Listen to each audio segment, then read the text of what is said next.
Imagine with me a place in Egypt's Valley of the Kings where the air is so thick and suffocating it leaves a bitter taste on your lips. Ancient dust and the smell of centuries fill every corner. The year is 1907 and a team of workers led by British archaeologist Edward Irne and funded by eccentric American millionaire Theodore Davis are clearing debris at the foot of Ramses VI's tomb.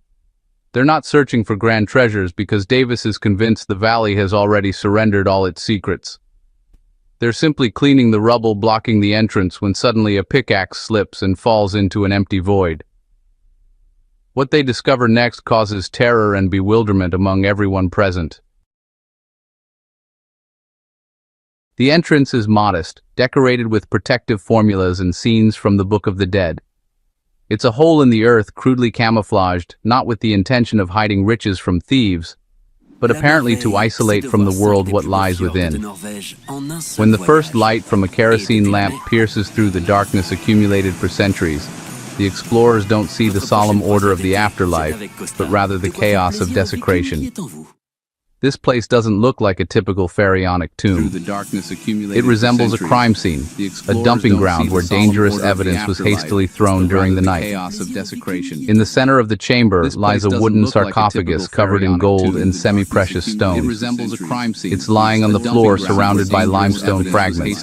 One side appears rotted by moisture that seeped through cracks over millennia.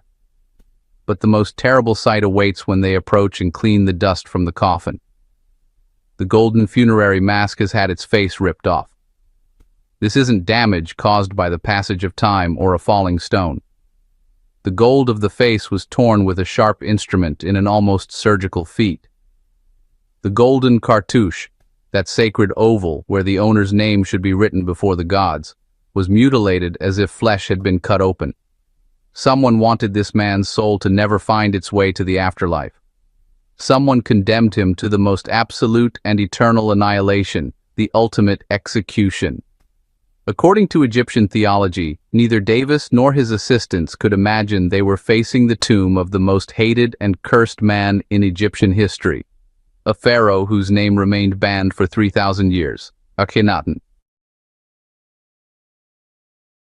To understand the magnitude of this discovery, we must set aside the romanticism of adventure films.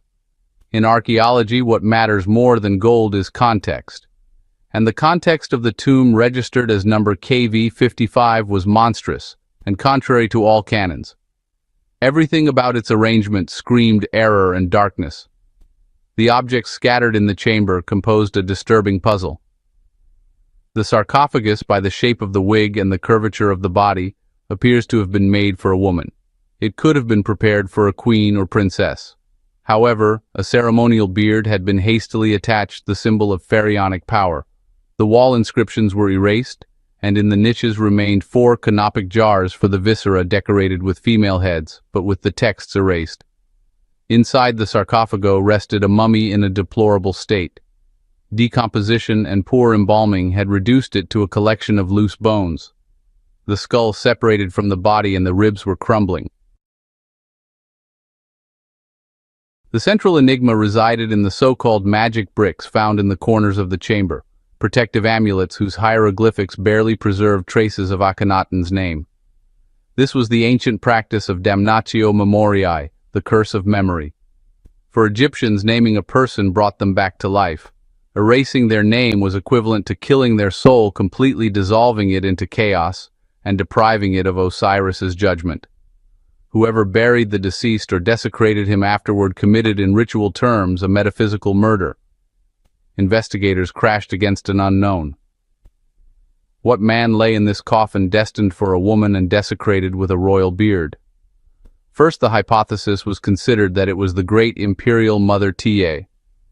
Then they thought of the ephemeral successor Smenkhare. But the first anatomical analyses of the bones clearly demonstrated it was a male. The structure of the pelvis and skull indicated male sex. At the same time, the skeleton presented disturbing features. The skull was abnormally elongated backward, with an ovoid shape that reminded many of Akhenaten's own representations, in ancient reliefs with elongated head, swollen belly, and feminine hips. Did Amarnian artists stylize on purpose to create a new aesthetic canon, Or did they reproduce a crude clinical reality? We had found physical evidence of the heretic Pharaoh, whose body enemies had taken care of in antiquity. To understand why that body was treated with such cruelty, we had to go back, like 3,300 years, and place ourselves in Egypt of the 18th dynasty, right at the highest point of its power. Gold flowed from Nubian mines like a river. Vassals in Syria and Palestine paid tribute. The temples of Amun in Thebes possessed extensive lands and even their own army. The priests of Amun were a true power in the shadows, a corpocracy with which even divine pharaohs had to negotiate. Then ascends to the throne Amenhotep, a strange, ambitious young man, but declared war on heaven.